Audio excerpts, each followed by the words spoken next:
خاوتي خواتاتي اهلا وسهلا مرحبا بكم يا جماعة الخير وصباح الخير عليكم زلف اللاون. J'espère que vous allez bien, j'espère que vous vous portez bien. Sahar Ramadan comme encore une fois, c'est un début de semaine en Algérie. J'espère que vous avez bien débuté la semaine. C'est un week-end chez nous, décalage extraordinaire et auquel l'Algérie ne veut pas remédier. Bon, à chaque fois, je veux faire une émission sur le week-end universel, mais nous n'avons jamais le temps parce qu'il y a toujours des thèmes et des sujets très importants et très délicats. Alors, certainement, vous connaissez le rapport mondial sur le développement humain. Le rapport mondial sur le développement humain, tout le monde en parle, notamment le régime algérien. Il utilise beaucoup ce document pour mettre en exergue sa qualité, ou ses réalisations, ou ses performances, parce que c'est l'un des rares rapports internationaux où l'Algérie, elle est bien classée, plus ou moins bien classée, plus ou moins bien considérée et saluée. Pourquoi? Parce que dans le rapport sur le développement humain, il est dressé, il a établi depuis, réalisé depuis 1990 par le programme des Nations Unies pour le développement. Le programme Hadaya, c'est un rapport mondial, plutôt. Ce rapport, c'est un rapport mondial.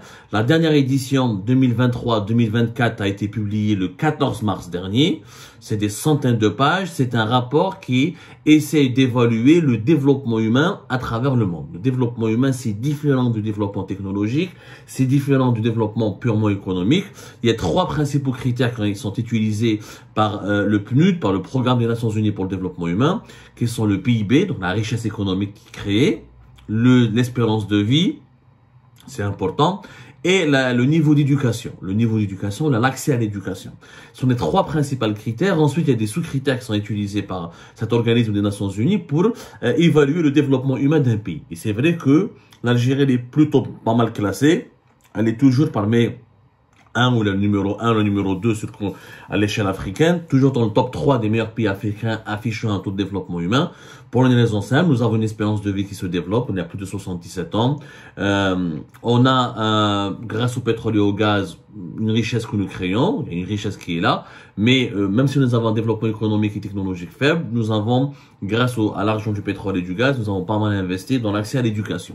Donc c'est le rapport où l'Algérie est plutôt bien classé, même si normalement avec toutes les richesses et les potentialités et les atouts que notre pays, dont notre pays dispose, on devrait afficher un taux de développement humain beaucoup plus important parce que nous avons largement de quoi investir dans le bien-être. Parce que le développement humain, c'est quoi? C'est le bien-être et la qualité de vie de la population. Donc nous avons de quoi faire beaucoup mieux. Mais dans ce rapport-là, dans cette année, on a dégringolé de 2 places. En général, on était 91. On était au 91 rang mondial dans la dernière édition, 2021-2022. 2023-2024, on est à la 93e. Nous avons perdu que 2 places. C'est pas grave, c'est pas chaotique, mais encore une fois, avec les richesses, les atouts dont dispose notre pays, on pourrait faire nettement mieux. On va analyser plus tard, petit à petit, le rapport sur le développement humain, à travers plusieurs axes, plusieurs parties dans ces différentes catégories. On va en faire une série d'émissions. Mais il y a une partie très importante à laquelle qui n'est jamais abordée ou qui n'est jamais évoquée par le régime algérien. Dans cette dernière édition, ils ont fait les rédacteurs de ce rapport mondial à l'ONU sur le développement humain. Il y a une partie consacrée sur les régimes ou sur la place de la méritocratie, de l'égalité, ou des libertés individuelles, au niveau des aspirations des peuples. C'est une partie rapport ADA qui nous classe les pays dans les populations, quels sont les régimes politiques ou quels sont les régimes de gestion, de gouvernance que recherchent les populations dans leur pays. L'ONU a pris 3 types de classements, 3 types de régimes. On parle au niveau de l'équité, au niveau de l'égalité. L'équité, c'est un peu différent de l'égalité. L'équité, c'est encore plus fort que l'égalité. L'équité peut être traduite par la justice sociale. Voilà. Les experts de ce rapport international, le rapport mondial sur le développement humain, donc se sont intéressés sur comment un certain nombre de pays, comment leur population, qu'est-ce qu'elles veulent comme système pour aspirer à l'équité, pour aspirer à la justice sociale. يعني باش يكون عدالة اجتماعية, c'est-à-dire comment peut-on bien vivre. C'est quoi la justice sociale? La justice sociale, c'est avoir que tout le monde a la chance, la possibilité ou la chance de pouvoir vivre agréablement ou là, confortablement dans son pays, sans manquer de rien, sans, pour pouvoir, comment peut-on s'épanouir, comment on peut avoir les droits et les devoirs. La justice sociale, c'est aussi la possibilité d'avoir des droits et des devoirs qui nous garantissent la possibilité de bien vivre, d'avoir un certain confort de vie, d'avoir une certaine sécurité sociale, mais aussi une sécurité économique. Donc, c'est la possibilité de bénéficier aussi du progrès économique. Voilà la justice sociale. Comment peut-on bénéficier du progrès économique? C'est comment je peux vivre dans un pays où j'ai le droit, j'ai des devoirs, mais aussi j'ai des droits de gagner ma vie, d'en m'enrichir, d'avoir une propriété, d'avoir une maison, d'avoir une voiture, d'être protégé au niveau de ma propriété, d'avoir des droits qui me protègent quand je veux ouvrir une entreprise, quand je dois payer des impôts, etc. Je peux aussi défendre mes droits, je peux faire des recours. La justice sociale, c'est que je ne suis pas persécuté sur le plan social, je peux avoir un bon salaire, je suis pas réduit à l'esclavage, quand je travaille, je paye, je suis payé, quand je veux faire un investissement, je suis protégé. Tout ça fait partie de la justice sociale. Globalement, retenez bien la justice sociale, c'est la possibilité pour tous les êtres humains de bénéficier du progrès économique essentiel dans leur pays. Eh ben, ce qui est intéressant dans cette partie-là du rapport mondial ou là, du rapport international sur le développement humain, et là c'est vraiment... assez, ça m'a vraiment moi interpellé, et c'est pas cette partie-là. Vous allez voir, cette partie-là ne sera jamais médiatisée par le régime algérien, parce que voilà, le régime algérien, ça n'intéresse pas ce genre d'idées. Donc, sur la partie de la justice sociale et de l'équité, il y a trois types de classement. On a classé les pays, elle accepte trois préférences. Est-ce que les populations de ces pays préfèrent un régime égalitariste, c'est-à-dire un système politique et économique qui préconise l'égalité entre les citoyens, ou la libertaire, c'est-à-dire que la population de ce pays cherche d'abord les libertés individuelles, ou la méritocratie, c'est-à-dire que chacun peut réussir selon ses compétences, selon son savoir-faire, selon ses qualités individuelles, ou la intellectuelle, ou la scientifique, ou là, son parcours académique et universitaire et ses diplômes. Ça, c'est la méritocratie. Et ben, l'Algérie, le peuple algérien, figure parmi les pays qui sont assoiffés de liberté individuelle, qui cherchent un régime de gouvernance libertaire. Le régime libertaire, c'est quoi, Ejma? C'est les personnes, c'est un type de système politique où la liberté individuelle elle est considérée comme fondamentale, comme le pilier. Le pilier, c'est la liberté individuelle. Alors que l'égalitarisme, c'est quand on cherche à établir l'égalité entre tous les citoyens et réduire réduire dans les proportions les plus élevées ou réduire au maximum les inégalités. Ou ensuite la méritocratie, que chacun doit réussir à l'hsab sa capacité. Et ça, à l'hsab sa capacité, à l'hsab ses qualités, à l'hsab son expérience personnelle. La méritocratie, chacun selon son mérite. Et ben, quand on voit le classement dans le rapport sur le développement humain, ça c'est étonnant et ça indique pourquoi en cette année 2023-2024 les Algériens sont devenus parmi les peuples les assoiffés de liberté individuelle et de régime libertaire. Il faut savoir que uniquement 15% des Algériens préfèrent ou la cherchent la méritocratie, ou la préfèrent un système que leur pays soit gouverné par un critère qui est la méritocratie. Uniquement 15%. À peine, même pas 20% qui cherchent l'égalitarisme, l'égalité entre les citoyens. Par contre, entre 62 à 65% des Algériens cherchent les libertés individuelles. Yani voudrait vivre dans un pays qui est libertaire, c'est-à-dire où la liberté individuelle est la valeur fondamentale. Loin, pas d'autoritarisme politique, pas de dictature, respect de la vie privée, c'est ça les fondements des libertés individuelles. Respect de la liberté privée, respect de la vie privée, respect de la liberté d'entreprendre, respect de la possibilité de croire en ce qu'on veut, de vivre comme on veut. C'est ça, le régime libertaire. Et entre 62 à 65% des Algériens selon le rapport sur le développement humain de sa version dans sa version 2023 et 2024, cherchent à vivre ou là définissent comme priorité leur liberté individuelle. Ils cherchent pas, les Algériens ne croient plus à la méritocratie, ils ne croient plus à l'égalité ou à la recherche absolue de l'égalité. Ils veulent d'abord des libertés individuelles. Et ça, c'est quand même impressionnant et ça correspond. C'est pas fortuit, Ejma. Quand on voit les autres pays, l'Algérie, par exemple, les Algériens cherchent plus la liberté individuelle que le Canada, que la Norvège. Par exemple, en Inde, c'est comme les Algériens, les Indiens cherchent beaucoup la liberté individuelle. Avec le Vietnam, c'est comme les Algériens. L'Afrique du Sud, les pays qui sont pas une démocratie, pas des démocraties, en tout cas, ou des régimes autoritaires.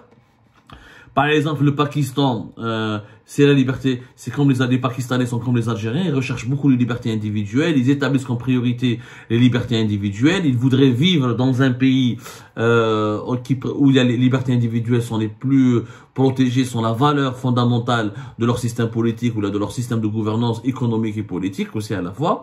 Dans d'autres pays, par exemple, le Bangladesh, la Chine, en Chine, c'est comme c'est une dictature, ils cherchent d'abord les libertés individuelles. Ils cherchent pas beaucoup la méritocratie, ils cherchent pas beaucoup l'égalité. Donc, cela démontre que l'Algérie, parce qu'elle est devenue l'un des pays les plus autoritaires du monde, comme aujourd'hui l'Algérie est l'une des dictatures les plus brutales du monde, notamment depuis la crise politique de 2019, de 2020 à 2024, il y a eu une instauration de loi qui criminalise énormément de choses. La spéculation elle est criminalisée, les fake news sont criminalisés, mais derrière cette criminalisation de certains fléaux, on retrouve toujours la volonté de réprimer, de persécuter, d'emprisonner. Je vous rappelle qu'entre 2021, la loi qui criminalise la spéculation de décembre 2021, en 2022 et 2023 jusqu'en 2024, il y a eu des milliers de commerçants qui ont été traduits en justice, qui ont écopé d'une peine de prison ferme. D'ailleurs, on n'a pas un chiffre, serait intéressant. Nous sommes en train d'enquêter via Algérie Pass. On est en train de chercher le nombre, quel est le nombre de prisonniers, combien le nombre de prisonniers a augmenté entre 2021 surtout et 2024. On aimerait bien, c'est un chiffre qui est tabou. Personne ne communique là-dessus. On aimerait bien savoir quel est le nombre de prisonniers. Combien a-t-il augmenté? Là, on va voir les dégâts et les ravages de l'autoritarisme. L'instauration de la T87 bis, l'utilisation du terrorisme pour persécuter les opposants politiques. Une douzaine de journalistes ont fait de la prison à maintes reprises entre 2020 et 2024. Une dictature s'est instaurée en Algérie. Une véritable dictature. La surveillance accrue des réseaux sociaux, des Algériens et des Algériens ont fait de la prison, ont été placés en garde à vue, où là ils ont été interpellés, jugés, placés sous contrôle judiciaire, condamnés avec des peines ponctuées de sursis ou accompagnées de sursis pour de simples publications sur les réseaux sociaux. Et là on voit que la démocratie en Algérie a beaucoup reculé, pour ne pas dire elle a quasiment disparu, que les libertés individuelles sont étouffées, que les Algériennes et les Algériens vivent sous la coupe d'une véritable, je dis bien sous la coupe d'une véritable dictature, et ça se ressent, puisqu'aujourd'hui les Algériens, dans le rapport mondial sur le développement humain, font partie, avec l'Inde, la Chine, le Bangladesh, l'Afghanistan, le Pakistan, et un petit peu l'Indonésie, parmi les pays, et le Cambodge, parmi les pays qui recherchent le plus, parmi les pays où les peuples recherchent le plus de liberté individuelle. Et ça, c'est vraiment impressionnant. C'est vraiment, bien sûr, quand on va dans les démocraties, dans le Japon, les États-Unis, comme c'est des pays qui sont libres, les personnes, les peuples, les populations de ces pays cherchent beaucoup plus la méritocratie. Ce sont les individus qui vivent dans ces pays-là, ils ont les libertés publiques et individuelles, il y a la liberté d'expression, les droits de l'homme sont respectés. Donc, qu'est-ce qu'on recherche en priorité? On recherche la réussite sociale à travers la méritocratie. C'est la possibilité de réussir sa vie, d'occuper des fonctions importantes, d'accumuler une fortune, ou là, grâce à son mérite, grâce à son travail. Ça, dans les pays les plus développés, comme le Canada, l'Australie, la Norvège, l'Angleterre, le Portugal, les États-Unis, les pays les plus démocratiques. Mais dans les pays qui sont des dictatures, la Chine, l'Algérie, Bangladesh, Pakistan, l'Inde, c'est pas une dictature, mais c'est un régime qui vit sous la coupe de plusieurs dérives autoritaires, avec l'actuel président Modi, comment il s'appelle, Narendra Modi. Voilà, Narendra Modi, depuis son arrivée au pouvoir, l'Inde, il fait exactement comme Erdogan en Turquie, il est en train de, on va dire, de faire basculer l'Inde dans un autoritarisme très inquiétant. Il y a de gros problèmes de démocratie en Inde actuellement. C'est pour ça qu'on retrouve l'Inde, comme l'Algérie, classée parmi les peuples, parmi les pays, en tout cas, où les populations recherchent en priorité des libertés individuelles, la promotion des libertés individuelles ou un régime libertaire, c'est-à-dire la possibilité de vivre loin de toutes les contraintes et loin de toute forme d'autoritarisme. C'est impressionnant. En tout cas, l'Algérie, parmi les 5 premiers pays, avec l'Inde, la Chine, le Bangladesh, l'Afghanistan, l'Ouganda et le Pakistan et l'Indonésie, l'Algérie, parmi les 7 pays qui recherchent, où la population recherche, est en quête d'une plus forte liberté individuelle. De plus forte de liberté individuelle, où il y a une véritable recherche, un véritable désir de vivre dans un pays où les libertés individuelles sont la valeur fondamentale et le principal critère de gouvernance économique et politique du pays. C'est la conséquence directe de la dictature. Les Algériens c'est quand même incroyable dans un pays qui est sorti en février 2019 justement pour demander à ce qu'on crée un état de droit, un état de justice sociale, une alternance au pouvoir, les droits de l'homme. Cela signifie effectivement que les droits de l'homme, les droits publics, les droits civiques en Algérie vont très très mal. Que la population algérienne ressent le besoin plus que jamais de respirer et de bénéficier ou de retrouver ses libertés individuelles. Parce qu'il faut le dire, les libertés individuelles et publiques, si on compare par exemple ce rapport-là à 2023-2024 avec les rapports sur le développement humain avant 2019, les résultats sont complètement différents. On va le faire. Et on va le faire plus tard dans d'autres émissions. Vous allez voir que ce n'était pas réellement les libertés individuelles qui étaient recherchées en priorité par les Algériens à l'époque. Parce que la situation des droits de l'homme et des libertés individuelles, même si elle n'était pas parfaite, elle n'était pas aussi catastrophique qu'aujourd'hui. Aujourd'hui, nous vivons une véritable catastrophe. Plus de médias libres, les réseaux sociaux sont surveillés. Pour un commentaire sur Facebook, on peut rentrer en prison. On peut pas faire de la politique, on peut pas faire de l'opposition, on peut pas manifester dans les rues, les tribunaux sont remplis d'affaires d'opinion publique, les détenus politiques, leur nombre est toujours aussi important, et encore, moi je défie le régime algérien de nous révéler le nombre de nouveaux prisonniers. Combien de nouvelles personnes ont été incarcérées, combien de personnes plutôt ont été nouvellement incarcérées entre 2021 et 2024. Et c'est là que vous allez voir, ça va illustrer les dérives autoritaires. Parce que dans un régime autoritaire, la prison d'abord, l'éducation, la pédagogie ensuite. On emprisonne, on persécute, on prive les individus, les citoyens de liberté, et on se retrouve avec des prisons remplies à ras-bord, et les citoyens sont ensuite étouffés, terrifiés par la répression judiciaire et sécuritaire. Les Algériennes et les Algériens, ils en ont marre de cette dictature. Ils ne cherchent plus l'égalité ni l'âme ne mérite. Ils veulent juste vivre dans un pays où ils peuvent respirer, qui peut leur garantir des libertés individuelles. Il faut savoir que le développement économique est basé aussi sur la liberté. Il y a des dictatures qui sont devenues prospères, qui mènent la Chine, qui mènent la Russie, etc. Mais la majorité des pays riches, c'est des démocraties. Pourquoi? Parce que la liberté d'entreprendre, il n'y a pas de développement économique sans la liberté d'entreprendre. Tu ne peux pas aujourd'hui réussir dans un pays où il y a un état policier, il n'y a pas de justice indépendante. C'est très très difficile de réussir le développement économique. Le développement économique repose sur les libertés.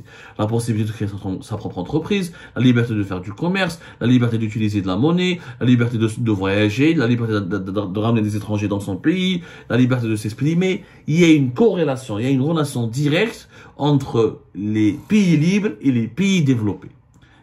La Chine, la Russie, ça reste des exceptions, mais qui n'arrivent pas, et encore, parce qu'on parle de richesse économique nationale, il y a aussi la richesse économique par habitant. Le PIB par habitant, où la Chine, par exemple, est un pays développé et riche sur le plan collectif. Mais quand on prend le PIB par habitant, la qualité de vie de la population chinoise, il y a énormément de classements, le revenu par habitant, où la Chine, elle est encore très peu développée. Elle est encore dépassée par les pays occidentaux.